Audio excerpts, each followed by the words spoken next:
सूर्य देव का प्रवेश मीन राशि में हो रहा है।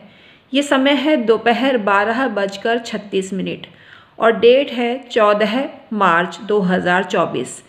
इसको सूर्य का मीन राशि में प्रवेश या मीन संक्रांति भी बोला जाता है। और आप मल मास की शुरुआत समझिए, यानी 14 मार्च 2024 से जब सूर्य मीन राशि में प्रवेश करेंगे तो मल मास की शुरुआत हो जाएगी, जिसके चलते शुभ और मांगलिक कार्यों पर विराम लग जाएगा। तो आपको फुलेरा दूज का जो डेट है 12 तारीख को है, ये स्वयं सिद्ध अबूझ मुहूर्त है। तो आपको जो भी शुभ काम करने हैं इस दौरान कर लीजिए, यानी 12 तारीख बहुत शुभ है, हमने एडवांस में आपको बता दिया। तो 14 मार्च 2024 का दिन शुभ और मांगलिक कार्यों पर विराम लग जाएगा। और आप विवाह शादी अगर करना चाहते हैं तो इससे पूर्व यानी 12 तारीख को भी आप कर सकते हैं, जो स्वयं सिद्ध अबूझ मुहूर्त है। इसके बाद आपको 1 महीने तक रुकना पड़ेगा और 1 महीने तक मल मास की शुरुआत रहेगी, मल मास कायम रहेगा। जब सूर्य बृहस्पति की राशि में प्रवेश करते हैं वो समय होता है मल मास का। ये समय 2 बार आता है साल में। और जब सूर्य धनु राशि में आते हैं और बृहस्पति की ही राशि है वो भी, और मीन राशि भी बृहस्पति की है, तो उसमें जब सूर्य देव प्रवेश करते हैं तो खर मास या मल मास इसको कहा जाता है और शुभ और मांगलिक कार्यों पर विराम लग जाता है। Hi everyone, my name is doctor Uma Shri. मैं अपने YouTube channel doctor Uma Shri में आपका स्वागत करती हूँ। आज का वीडियो बहुत खास है। 12 राशियों का क्या प्रभाव रहेगा इस गोचर का, सूर्य के गोचर का, इसके बारे में तो चर्चा करेंगे ही, और भी आपको शुभ और मांगलिक इस समय बनाने के उपाय भी बताएंगे। लेकिन विवाह आदि वर्जित रहेंगे इस दौरान, और आपको प्रॉपर्टी भी नहीं खरीदनी चाहिए, नया वाहन भी नहीं खरीदना चाहिए। अगर आप इन सब बातों में विश्वास नहीं करते हैं तो आप जो चाहे करें, लेकिन अनिष्टकारी स्थिति निर्मित हो जाएगी।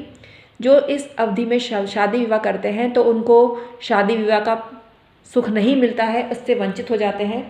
लेकिन ऐसे भी लोग होते हैं जो इस दौरान शादी करते हैं और बाद में पछताते हैं। तो आपको ये मौका मिल रहा है, 12 मार्च को आप शादी कर सकते हैं। फुलेरा दूज का स्वयं सिद्ध अबूझ मुहूर्त है, तो इसका फ़ायदा उठाइए। और 14 मार्च 2024 से 1 माह तक लगभग मीन मलमास रहेंगे, जिस दौरान आपको शुभ और मांगलिक कार्य नहीं करने चाहिए। अगर आप ज्योतिष में विश्वास करते हैं या नहीं भी करते हैं तो आपको ये काम नहीं करने चाहिए जो हमने बताया। नया वाहन नहीं खरीदना चाहिए, प्रॉपर्टी नहीं खरीदनी चाहिए। इस दौरान सूर्य देव की जितनी आराधना करेंगे, मंत्र जाप करेंगे, उतना ही आपको फ़ायदा मिलेगा। सूर्य मीन राशि में है, इस हिसाब से आप गणना कर लीजिएगा। सूर्य जन्म राशि में जब होता है तो स्थान का नाश करता है गोचरवश। द्वितीय स्थान में हो तो भय व्याप्त हो जाता है। तृतीय स्थान में ये बहुत शुभ होता है और धन का लाभ देता है। चतुर्थ स्थान में हो तो अपमान का भय है।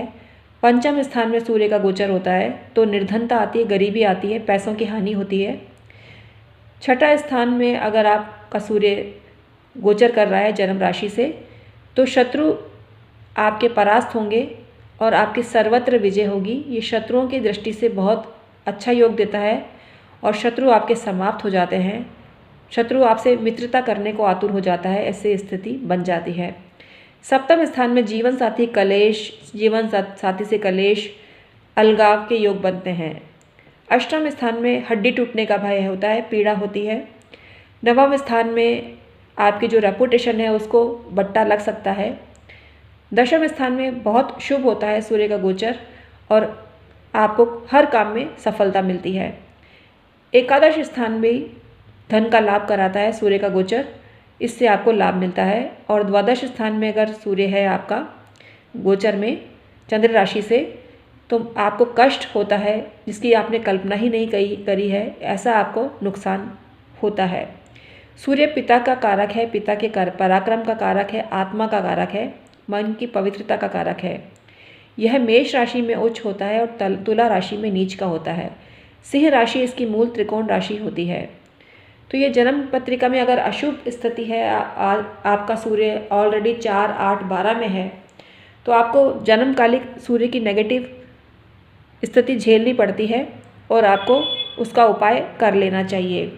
अगर आपके जन्मकालिक सूर्य की स्थिति तीसरी है चंद्र राशि से, मतलब लग्न से भी तीसरी है, छठा है या 10वां है या 11वां है और गोचर में भी उस स्थिति में आ गया है तो आपको अत्यंत लाभ होगा, डबल बेनिफिट आपको मिलेंगे। अगर आपकी जीवन में दशा भी सूर्य की चल रही है तो आपको मान सम्मान और यश कीर्ति बहुत मात्रा में मिलेगी अगर आपका सूर्य अच्छी स्थिति में है तो। राजनीति में आपका वर्चस्व होगा। आइए उपायों पर बात करते हैं। सूर्य का सामान्य उपाय होता है, हम आपको बताने वाले हैं जो आपको करना ही चाहिए इस अवधि में।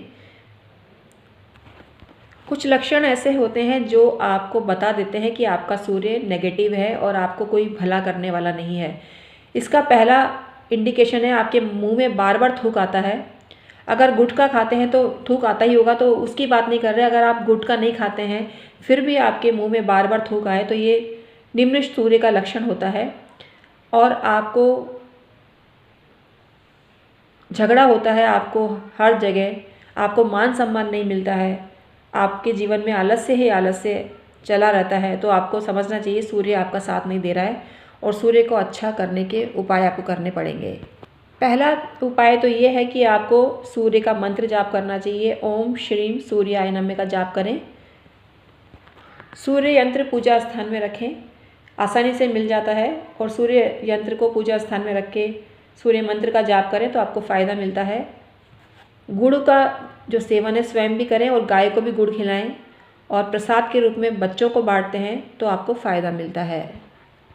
इस दौरान अगर आप लाल रंग का पुष्प, खस और इलायची डालकर स्नान करते हैं तो मीन मलमास का शुभ प्रभाव आपको पड़ जाता है।